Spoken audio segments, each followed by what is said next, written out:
കാണാതായ ഇന്നലെ മലപ്പുറം താനൂരിൽ നിന്ന് കാണാതായ ഇന്നലെയല്ല മിനിഞ്ഞാന്നാണ് അവരെ കാണാതാവുന്നത്. ആ രണ്ട് പെൺകുട്ടികളെയും സുരക്ഷിതരായി മുംബൈയിൽ കണ്ടെത്തിയിരിക്കുന്നു. മലയാളി അസോസിയേഷൻ പ്രവർത്തകരുടെ ഒക്കെ സംരക്ഷണയിൽ ആ കുട്ടികൾ സുരക്ഷിതരായിരിക്കുന്നുണ്ട്. കേരളത്തിൽ നിന്നും പോയിട്ടുള്ള പോലീസ് സംഘം അവിടെ എത്തി കുട്ടികളെ എത്രയും പെട്ടെന്ന് തന്നെ രക്ഷിതാക്കൾക്ക് അരികിലേക്ക് എത്തിക്കുമെന്ന ശുഭവാർത്തയോടെയാണ് ഈ ദിവസം തുടങ്ങുന്നത്. അതിന്റെ വിശദാംശങ്ങളിലേക്ക് നമുക്ക് ആദ്യം പോകാം. മലപ്പുറം താനൂരിൽ നിന്ന് കാണാതായ വിദ്യാർത്ഥിനികളെ കണ്ടെത്തി. മുംബൈ ലോണാവാലയിൽ നിന്നാണ് ഇവരെ കണ്ടെത്തിയത്. മുംബൈ ചെന്നൈ എഗ്മോർ ട്രെയിനിൽ യാത്ര ചെയ്തിരുന്ന കുട്ടികളെ പുലർച്ചെ 1:45 റെയിൽവേ പോലീസ് കണ്ടെത്തിയത്. വിവരങ്ങളുമായി CV അനുമോദ് ചേരുന്നു. അനുമോദ്, ഇന്നലെ മുഴുവൻ എല്ലാവരും ആശങ്കയിലായിരുന്നു. ഈ കുട്ടികൾ ടവർ ലൊക്കേഷനൊക്കെ കിട്ടുമ്പോൾ പോലും ഇവരെവിടെയാണുള്ളത്, ആരാണ് ഇവരെ കൊണ്ടുപോയത് എന്നൊക്കെയുള്ള ടെൻഷൻ ഉണ്ടായിരുന്നു. രാത്രിയോടെ മുംബൈയിൽ കണ്ടെത്തുന്നു. ഇപ്പോൾ ഇതാ കുട്ടികൾ സുരക്ഷിതരായി അവിടെ പൂനെയിലുണ്ട് എന്നറിയുന്നുണ്ട്. എങ്ങനെയാണ് ഈ കുട്ടികളെ കണ്ടെത്തിയത്? എന്താണ് ഇപ്പോൾ താനൂർ പോലീസിന് കിട്ടിയിട്ടുള്ള വിവരങ്ങൾ? Good morning. ഏറെ ആശ്വാസം നൽകുന്ന ഒരു ശുഭകരമായ വാർത്ത രാവിലെ തന്നെ പങ്കുവയ്ക്കാൻ കഴിയുന്നു എന്നത് ആശ്വാസകരമായ ഒരു കാര്യമാണ്. താനൂരിൽ നിന്ന് കാണാതായ 2 വിദ്യാർത്ഥിനികൾ, അവരെ പൂനെയിലാണ് ഇപ്പോൾ ഉള്ളത്. കഴിഞ്ഞ ദിവസം മുഴുവൻ അവർക്ക് വേണ്ടിയുള്ള തെരച്ചിലായിരുന്നു പോലീസ്. ഇതിലേറ്റവും നിർണായകമായത് അവരുടെ മൊബൈൽ ഫോണിൽ പുതിയ സിം കാർഡ് ഇട്ടതാണ്. അവരുടെ മൊബൈൽ ഫോൺ പോലീസ് ട്രേസ് ചെയ്തിരുന്നു. രാത്രി 9 മണിയോടെ പുതിയ സിം കാർഡ് ഇട്ടതോടെ ഇവരെ എവിടെയാണെന്ന് പോലീസിന് കൃത്യമായി ലൊക്കേറ്റ് ചെയ്യാൻ കഴിഞ്ഞു. മൊബൈൽ ടവർ ലൊക്കേഷൻ കേന്ദ്രീകരിച്ച് അന്വേഷണം നടത്തി കൃത്യമായിട്ട് അവര് എവിടെയാണെന്ന് മനസ്സിലാക്കുകയും അങ്ങനെ അവരെ പോലീസ് കണ്ടെത്തുകയുമായിരുന്നു. അവര് ചെന്നൈയിലേക്കുള്ള യാത്രയിലായിരുന്നു. മുംബൈ ചെന്നൈ എഗ്മോർ എക്സ്പ്രസിൽ അവര് യാത്രയിലായിരുന്നു. അങ്ങനെ ഈ ട്രെയിനിൽ വെച്ച് ഇവരെ മലയാളി സമാജം പ്രവർത്തകരുടെ കൂടെ സഹായത്തോടെ കണ്ടെത്തി. ഇപ്പോൾ അവര് പൂനെയിലാണ് ഉള്ളത്. ഇപ്പോൾ രാവിലെ തന്നെ മലപ്പുറത്ത് നിന്നും താനൂർ പോലീസ് അവിടേക്ക് പുറപ്പെട്ട് അവരെ ഇങ്ങോട്ട് എത്തിക്കും എന്നാണ് അറിയാൻ കഴിയുന്നത്. എന്നാണെങ്കിലും പെൺകുട്ടികൾ 2 പേരും സുരക്ഷിതരാണ്. നേരത്തെ തന്നെ ഒരു കുട്ടി വീട്ടുകാരുമായി ഉണ്ടായിരുന്ന ചില പ്രശ്നങ്ങളാണ് ഇത്തരത്തിൽ ഒരു ആരോടും പറയാതെ നാട്ടിൽ നിന്ന് പോകാനുള്ള ഒരു കാരണമെന്നൊക്കെ വാർത്തകൾ പുറത്തു വന്നതാണ്. എന്നാലും 2 പേരും സുരക്ഷിതരാണ് എന്നുള്ളതാണ് ഏറ്റവും ആശ്വാസകരമായ കാര്യം. അവരെ ഇന്ന് വൈകുന്നേരമോ നാളെയോ ആയിരിക്കും നാട്ടിലേക്ക് കൊണ്ടുവരിക എന്നാണ് പോലീസിൽ നിന്ന് നമുക്ക് അറിയാൻ കഴിയുന്ന വിവരം. ഈ യാത്രയിലും അല്ലെങ്കിൽ ഈ കുട്ടിയെ വിളിച്ച ആളുടെ കോളുകളിലും ഒന്നും മറ്റു ദുരൂഹതകളൊന്നും ഇല്ല എന്നൊരു നിഗമനത്തിലേക്കാണോ പോലീസ് എത്തുന്നത്? ഇയാളുമായിട്ട് ഈ കുട്ടികൾ എങ്ങനെയാണ് കണക്റ്റഡ് ആയിട്ടുള്ളത്? ഇടവണ്ണ സ്വദേശിയാണ് ഇവരുടെ കൂടെയുള്ള ഈ യുവാവ് ഇവരുമായി സൗഹൃദത്തിലായിരുന്നു. ഇൻസ്റ്റഗ്രാം വഴിയുള്ള സൗഹൃദത്തിലായിരുന്നു. ഇതിൽ ഷഹദ എന്ന കുട്ടിയുടെ സുഹൃത്താണ് ഈ യുവാവ്.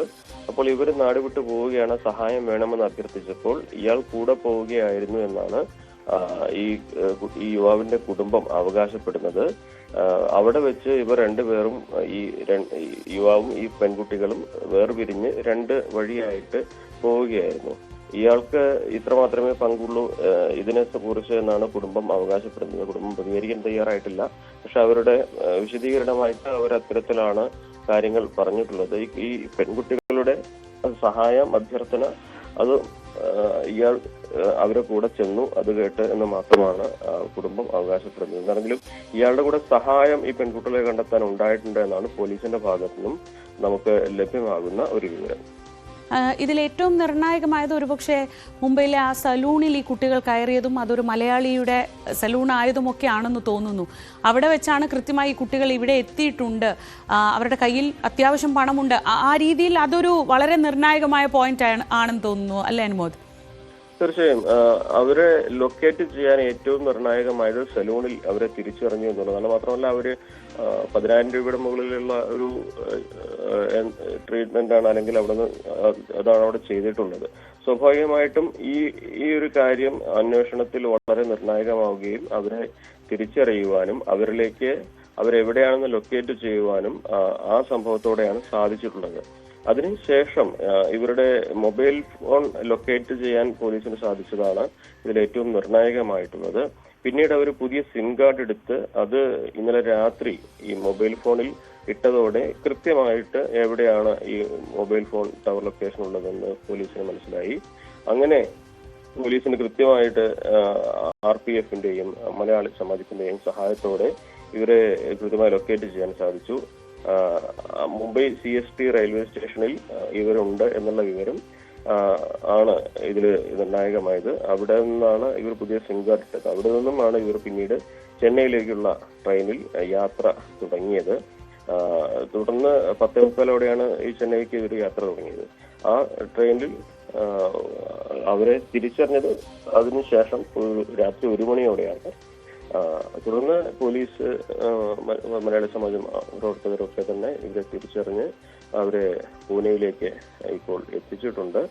ഇനി പോലീസിന്റെ നടപടിക്രമങ്ങൾ അവിടെ എത്തി ഇവരെ കൊണ്ടുവരിക എന്നുള്ള നടപടിക്രമമാണ് പൂർത്തിയാക്കുന്നത്. ഇതിൽ ഏറ്റവും ഒരു പ്രധാനപ്പെട്ട ഒരു കാര്യം ഇവരുടെ സുരക്ഷിതരായി ഇവരെ കണ്ടെത്താൻ കഴിഞ്ഞു എന്നുള്ളത് വളരെ ആശ്വാസമാണ്. കാരണം സാധാരണഗതിയിൽ ഇത്തരത്തിലൊക്കെ ഈ വീട്ടിൽ പ്രശ്നങ്ങളൊക്കെ ഉണ്ടാകുമ്പോഴൊക്കെ നാട് വിട്ടു പോകുന്നത് പണ്ട് സാധാരണ കുട്ടികളൊക്കെ അങ്ങനെ ചെയ്യുന്നതാണ്. പക്ഷെ ഈ ഒരു കാലത്ത് ഇത്രയും ധൈര്യത്തോടെ മുന്നും പിന്നും നോക്കാതെ കുട്ടികളെ ഇറങ്ങി പോവുക എന്നുള്ളത് വലിയൊരു ഞെട്ടലാണ് സത്യത്തില് കേൾക്കുമ്പോൾ ആരിലും ഉണ്ടാക്കിയിരുന്നു. ഇനി ഇവരെ തട്ടിക്കൊണ്ടുപോയതാണോ അതോ മറ്റെന്തെങ്കിലും സാഹചര്യമായിരുന്നു ഇവരിങ്ങനെ പോകാനുള്ളത്, അങ്ങനെ വലിയ സംശയങ്ങളും ചോദ്യങ്ങളൊക്കെ ഉയർന്നിരുന്നു.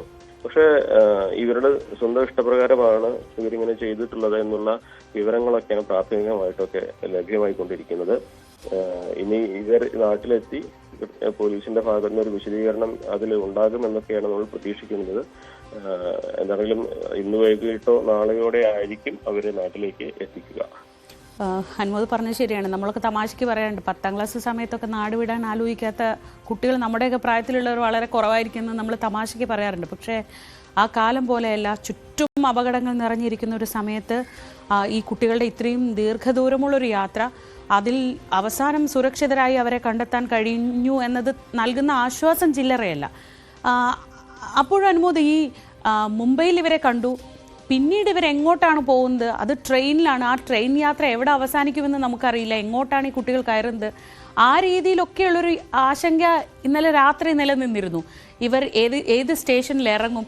അവിടെ ഈ മലയാളി അസോസിയേഷൻ നമ്മൾ നേരത്തെയും കണ്ടതാണ്. ഇതിന് സമാനമായ രീതിയിൽ നമ്മളൊരു പെൺകുട്ടിയെ കണ്ടെത്തിയിരുന്നു. അന്നും മലയാളി അസോസിയേഷൻ പ്രവർത്തകരുടെ ഇടപെടൽ വളരെ നിർണായകമായി. നമ്മുടെ ഒരു മലയാളികൾ എന്ന നിലയ്ക്കുള്ള നമ്മുടെ ഒരു നെറ്റ്വർക്കിന്റെ ബലം കൂടി ഇന്നലെയും വീണ്ടും തെളിയുകയാണല്ലേ?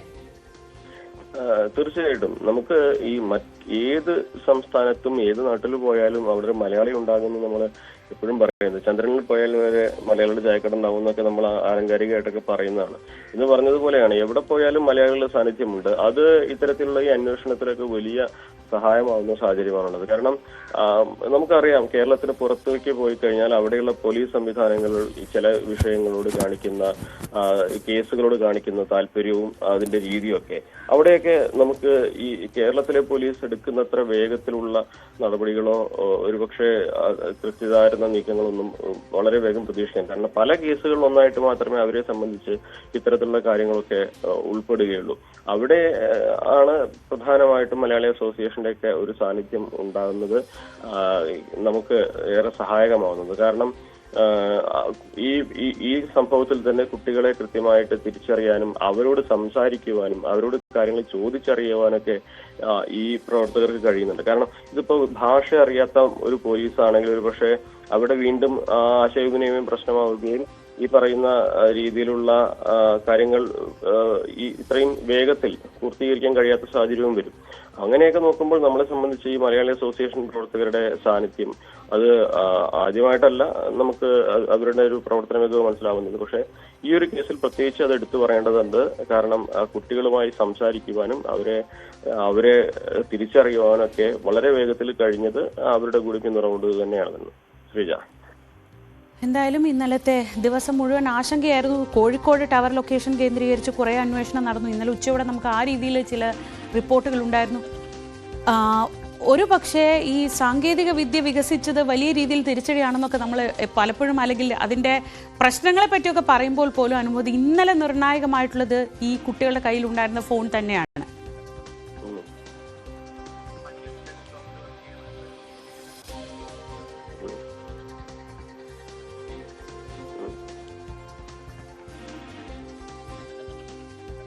ഓക്കെ, ഇപ്പോൾ നമ്മളോടൊപ്പം ശ്രീ റഫീഖ്, നോർക്ക ഡെവലപ്മെൻറ്റ് ഓഫീസറാണ് അദ്ദേഹം, മുംബൈയിൽ നിന്ന് നമ്മളോടൊപ്പം ചേരുന്നുണ്ട്. ശ്രീ റഫീഖ്, ഈ മാധ്യമങ്ങളിലൂടെ നമുക്ക് നല്ല വാർത്തകളൊക്കെ കേൾക്കുന്നത് വളരെ ചുരുക്കമായുള്ള ഒരു സമയമാണ്. അപ്പോഴാണ് ഇന്ന് പുലരുന്നത്, വലിയ ആശ്വാസത്തോടെ പുലരുന്നത്. ആ കുട്ടികൾ രണ്ടുപേരും സുരക്ഷിതരാണ് എന്നറിയുന്നത് ഏറെ സന്തോഷകരമാണ്. അദ്ദേഹത്തിലേക്ക് തിരിച്ചെത്താം. ചെറിയൊരു സാങ്കേതിക പ്രശ്നമുണ്ട്. മിനിഞ്ഞാന്നാണ് ഇവരെ, ഈ രണ്ട് കുട്ടികളെയും താനൂരിൽ നിന്ന് കാണാതാവുന്നത്. രാവിലെ പരീക്ഷയ്ക്കാണെന്ന് പറഞ്ഞ് വീട്ടിൽ നിന്ന് ഇറങ്ങിയതാണ്. ഇവർ സ്കൂളിലെത്തിയില്ല. തുടർന്ന് അധ്യാപകർ അറിയിച്ചതിനെ തുടർന്ന് അന്വേഷണം നടത്തിയപ്പോഴാണ് ഈ കുട്ടികൾ മിസ്സിംഗ് ആണെന്ന് തിരിച്ചറിയുന്നത്. പക്ഷേ ഇവരെങ്ങോട്ട് പോയി, എന്തിനു പോയി എന്നതൊന്നും യാതൊരു തരത്തിലും ഒരു ധാരണയും ഉണ്ടായിരുന്നില്ല. പക്ഷേ ഈ രണ്ട് കുട്ടികളുടെ ഫോണിലേക്കും വന്ന ഒരു കോൾ കേന്ദ്രീകരിച്ച് നടത്തിയ അന്വേഷണത്തിലാണ് എടവണ്ണ സ്വദേശിയായ ഇവരുടെ സുഹൃത്ത് ആണ് ഇവരെ വിളിച്ചത് എന്ന് മനസ്സിലാവുന്നത്. തുടർന്ന് നടത്തിയ അന്വേഷണത്തിലാണ് ഇയാളുടെ ടവർ ലൊക്കേഷൻ മുംബൈയിലാണെന്ന് തിരിച്ചറിയുന്നു. അങ്ങനെ കുട്ടികൾ മുംബൈയിലുണ്ടെന്ന് അറിയുന്നു. തുടർന്ന് രാത്രിയോടെ ഈ കുട്ടികളെത്തിയ സലൂണിലെ ഉടമസ്ഥ, അവർ ഒരു മലയാളിയാണ്, അവർ ഈ കുട്ടികളെ തിരിച്ചറിയുന്നു. അവരവിടെ വന്നിരുന്നു, ട്രീറ്റ്മെൻറ്റ് എടുത്തിരുന്നു, ഹെയർ